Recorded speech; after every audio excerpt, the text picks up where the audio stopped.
Hey everyone, welcome back to my YouTube channel. It's me again, Nikki aka Ada Canada, and for today's video I'm going to be walking you through how you can find the best accommodation as a new student coming into Canada. This is a new school season, so it is apartment hunting season and a lot of people are going to be on the hunt for apartments. So as a newcomer in Canada, whether you want to stay on campus or you want to stay off campus, depending on what your needs are, I'm going to be sharing with you the tips and the tricks of how to find the best accommodation, including the important things that you absolutely need to know before you purchase a rental apartment. If this is the video for you, definitely do keep watching.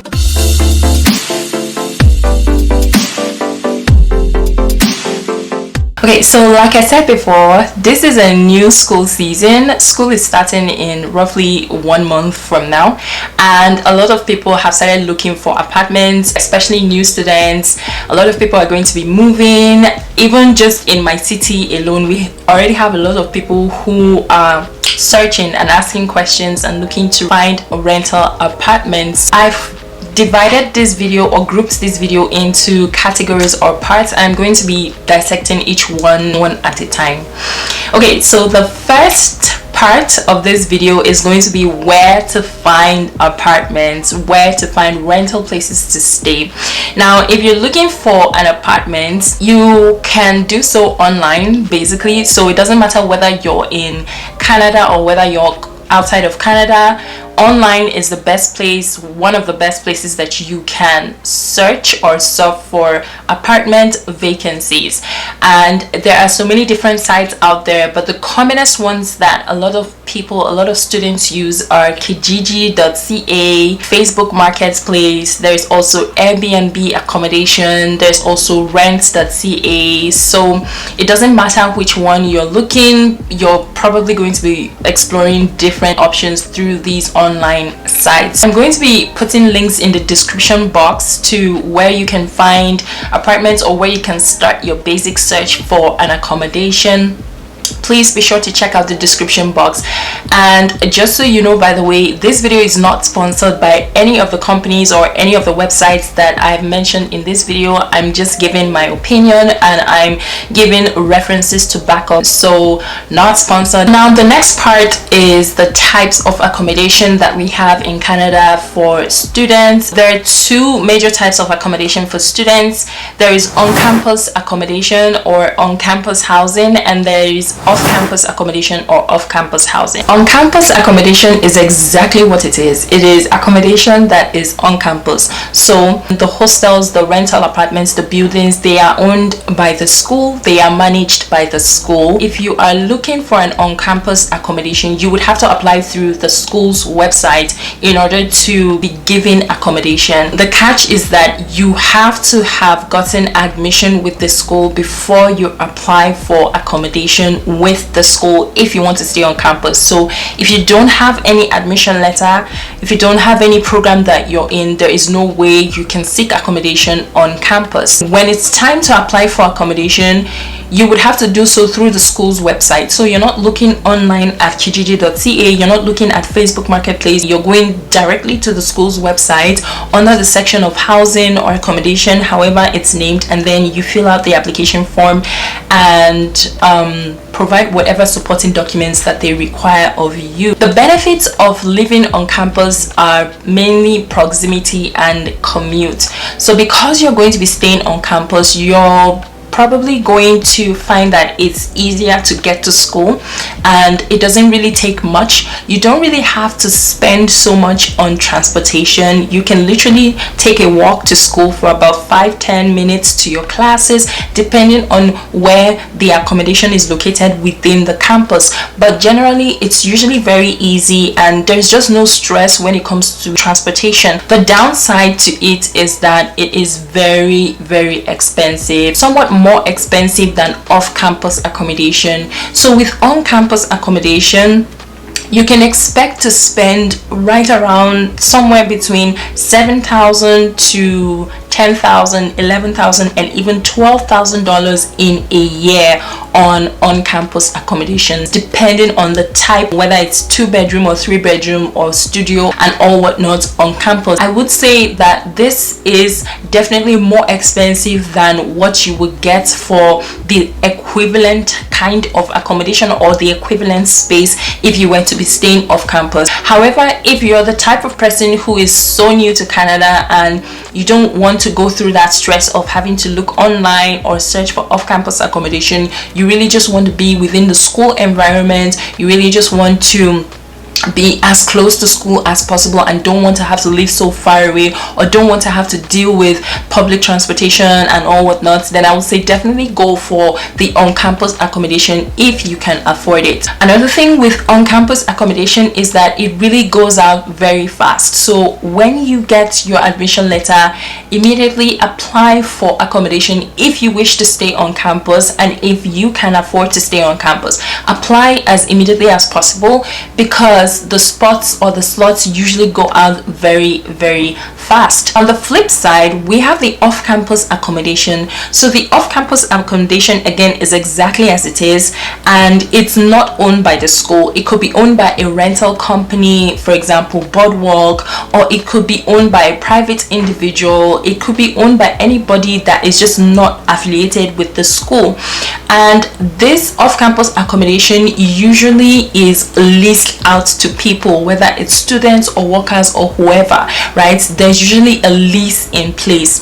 Now, a lease is a contract. It's a legal document. It's a binding document whereby if you're seeking accommodation, if you're seeking a place to rent, you would have to sign a lease. So it's like a contract that kind of lists your responsibilities, what you're expected to do within that apartment building, and how you're expected to live. For example, paying rent every month. It's kind of like that legal document that says this person who is renting this place is renting it out to you under certain conditions that you have to abide by if you want to live in that person's place. When it comes to lease in off-campus accommodations, there's usually the extended or the long-term lease, and there's the short-term lease. The extended or the long-term lease is a lease that is 1 year, and that is what we have for the most part in Canada. A lot of people have rental apartments with leases of 1 year, so it always expires 1 year and you have to renew the lease if you want to keep staying in that place.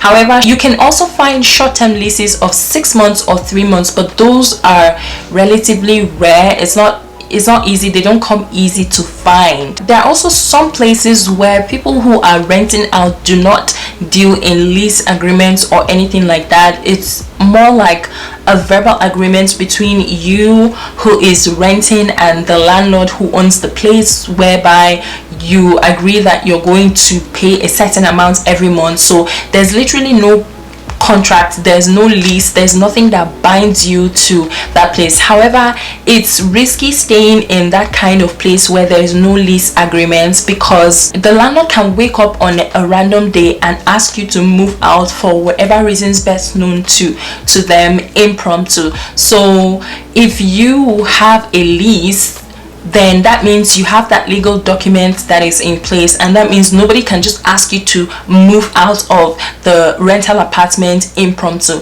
But if you don't have a lease in place, there's a risk that the landlord could just like take that place or decide to use it to do whatever, and then you're left stranded and you have to look for a new place to stay on a very short notice. Okay, so now that we have covered the bases, we're going to be looking at the types of rental apartments. So in no particular order, we have what we call the bachelor or the studio apartment, which is basically your typical self-contained apartment. However, in this case, the bedroom and the living room share the same space. So basically you have your bed in your living room, and then you have your kitchen as well, and of course you have the washroom, right? So that's what the bachelor's apartment or the studio apartment is about. And these types of apartments start from usually $800, $900 and up. The next type of apartment is a 2-bedroom or 3-bedroom rental apartment, and this is more like a flat kind of apartment where you have 2 individual rooms in a flat, and those 2 rooms are sharing a common area. The common areas are the living room, the kitchen, and the washroom. So basically in the setup, you have 2 rooms, or you have 3 rooms, for example, sharing a washroom and sharing a kitchen, sharing the laundry space, and also sharing the living room. On average, a 2-bedroom flat usually starts around $900 to $1,000. So for example, if you want to stay in a 2-bedroom flat, that means that because you're occupying 1 room, if the flat is $1,000, because you're occupying 1 room, that means you pay $500, and the other person who is occupying the 2nd room will pay $500, and that makes it $1,000 for the entire flat. We also have the basement apartments, which is in a lower level, kind of on the ground, but not really fully on the ground, just in a lower level, and it's typically very similar to a flat that is in an upper level. You can have like a single basement where it's just 1 room with the parlor looking like a studio kind of setup. You can also have a 2-bedroom basement or a 3-bedroom basement. Usually what is more common in Canada is a 2-bedroom basement that will look the same as a 2-bedroom flat. So you have the same setup, 2 rooms sharing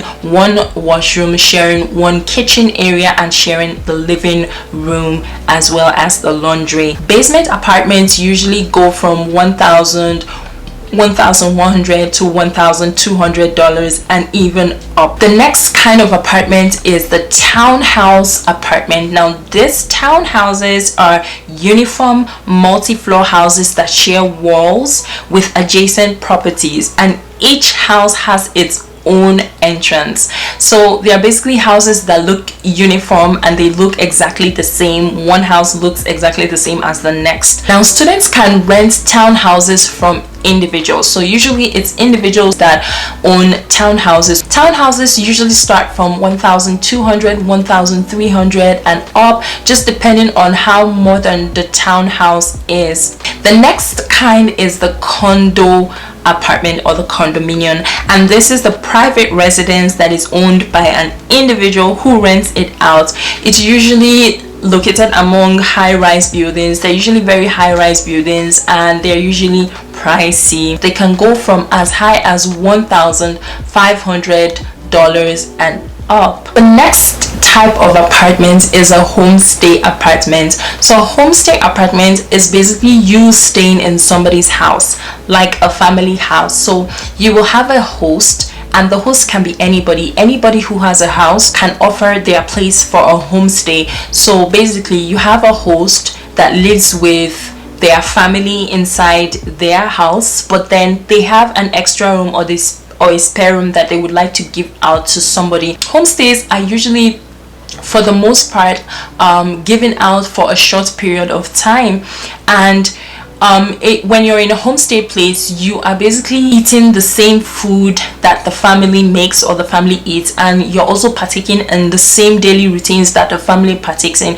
Basically you're just doing whatever it is the family does. You have to partake in it, and whatever food they eat, you would have to eat the food. When I moved to Canada 6 years ago for school, I stayed in a homestay place for a short period of time before I moved out. However, one thing that I liked about that place was the fact that I had leeway, so I had freedom to eat whatever it is I wanted to eat. So if I didn't feel like eating what the family made or the food that was available at the house, I could make my own food. I could cook my own food in the kitchen. Not every host is welcome to that idea of you cooking in their kitchen. They just give you what they have and you're supposed to just eat it, right? Some people won't allow you enter their kitchen, but I had the leeway and the leverage to enter into my host's kitchen to cook my own food if I wanted to. I could go out if I wanted to go out to anywhere. So now the next part is that we're going to be looking at the important things that you need to note, and these things are super important as a newcomer when you're looking for accommodation. These are things that you have to bear in mind so that you don't get taken by surprise or swindled. The first thing that you need to note is that in Canada, anywhere and everywhere across Canada, rent is paid on a monthly basis. Every single month you have to pay your rent. So you can pay your rent on the first day of the month or on the last day of the month. It depends on the agreements that you have in the lease with the rental company or with the renter or the private person who is renting out the apartment or leasing it out. However, that rent must be paid monthly. Another thing that you need to note is that there is a security deposit that comes with your first rent payment, and this security deposit is more or less like a damage fee deposit, right? It's more or less like a fee that you pay in the event of any damages to the rental apartment that you're staying in, and it is usually a fraction of the amount of rent that you're supposed to pay. So for example, if you are moving into a 2-bedroom apartment with someone and that 2-bedroom apartment costs $1,000, that means you get to pay $500 and the other person who is renting the apartment with you gets to pay $500. So for example, the security deposit could be $250, which is basically half of your rent. So your first rent payment, if you're moving in this month, for example, which is August, right, your first rent payment will be $500, but you're going to add a security deposit of $250, making it $750. So what you will pay for the first month will be $750. The security deposit is a one-time fee. You only pay it once, and they use it to cover any damages that happens inside the house that is caused by you. So for example, if you break the wall, or if you spoil the door, or if you spoil the window or something like that, the money to fix whatever damage that you caused will be taken from the security deposit. And if you decide to move out of that apartment, your security deposit is supposed to be refunded to you in full in the event that you do not cause any damages. So if you didn't damage anything inside that rental property, then your security deposit will be refunded in full amount. However, if there were damages caused, then you're not going to get the full refund for your security deposit, depending on the extent of the damage and how much it costs to fix that damage. The next important thing to note is that lease agreements can be very tricky and can be very dicey.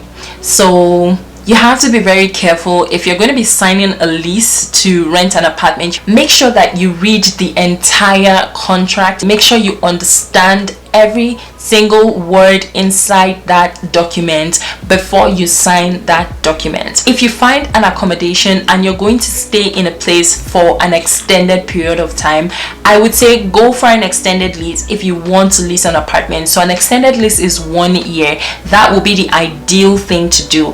However, if you find a place and you don't want to stay there for a long period of time, you say you don't want to stay there for longer than 1 month, or you don't want to stay there for longer than 3 months or longer than 6 months, then I would advise you do not sign an extended lease. You can either stay in a short-term lease of 3 months or 6 months, depending on your needs or depending on the length of stay, or better still, you can stay in a homestay, or you can even have like a 2-week plan or a 30-day plan to stay in an Airbnb while you sort your accommodation out. But please guys, under no circumstances should you sign or get an extended lease if you know you're not going to stay in that apartment for that long, for up to a year. Just look for a homestay or stay in an Airbnb. The thing is, if you find an apartment and you sign a lease and you start living in that apartment, a lease is 1 year on average. If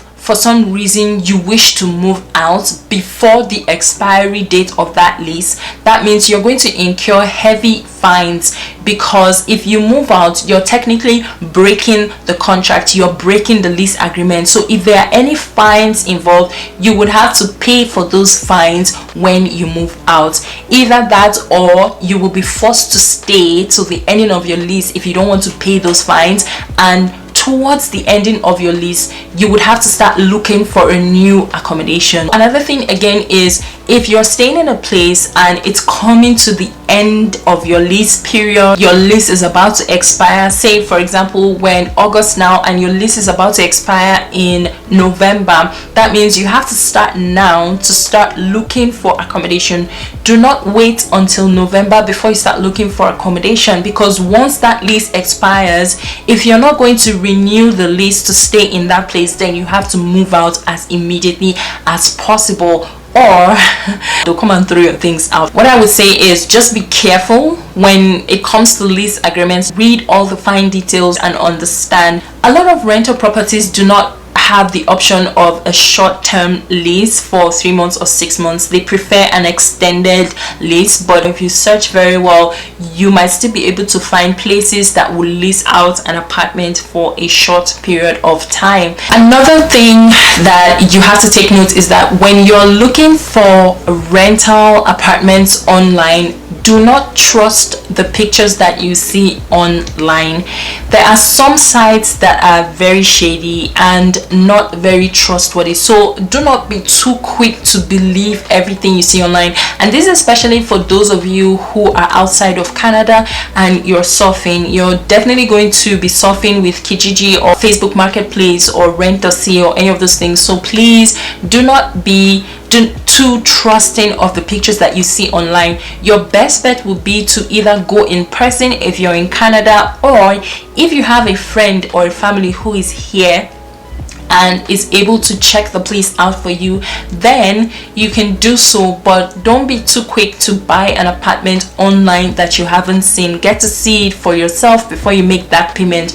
Or better still, I've probably repeated this so many times in this video, when you come, look for a homestay place and stay there for a short period of time, and then you can be looking for apartments where you can go out and see for yourself what you actually want. I'm not gonna lie, there are a lot of shady people online who post pictures that aren't true representations of what is actually in place in that apartment. So don't get easily fooled by the pictures you see online. Dig deeper and get to see for yourself instead of trusting what you see online. Now another thing is, many apartments do not come furnished. So all of the pictures that you probably will be seeing in this video are pictures of furnished apartments, right? So most apartments will usually be empty.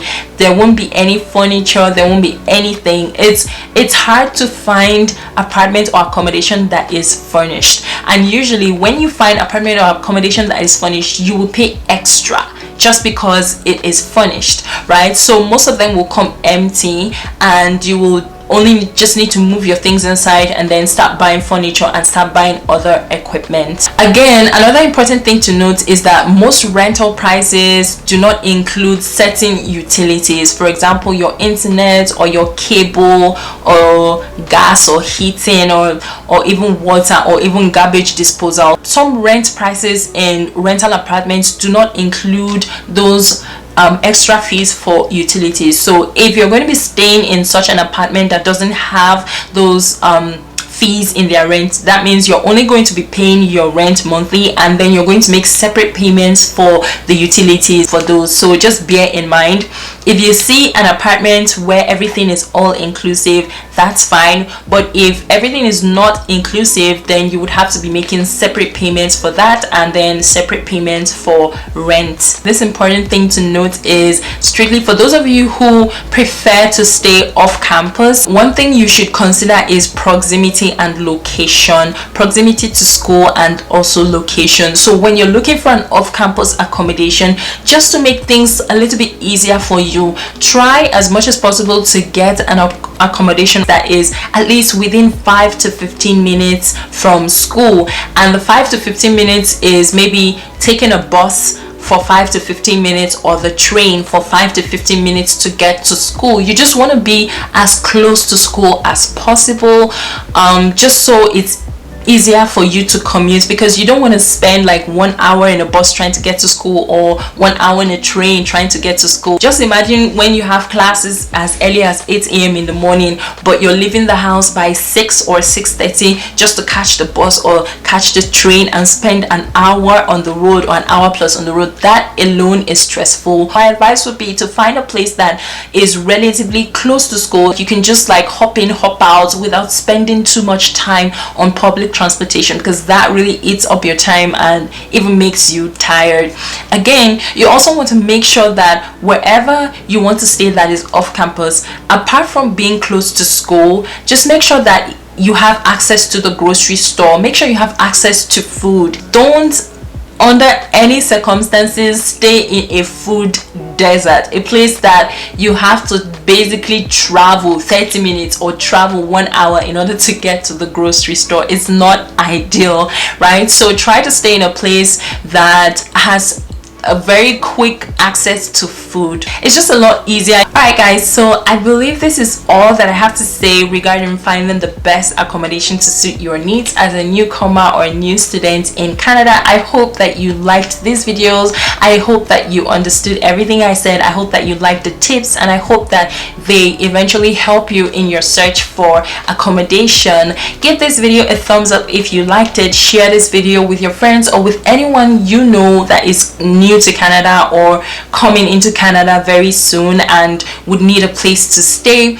Also, don't forget to subscribe to my channel, guys. Click that red subscribe button that's down below to help me grow this channel. Turn on my post notifications so that you will never miss an upload, and until then, I'll see you guys in my next video. Bye.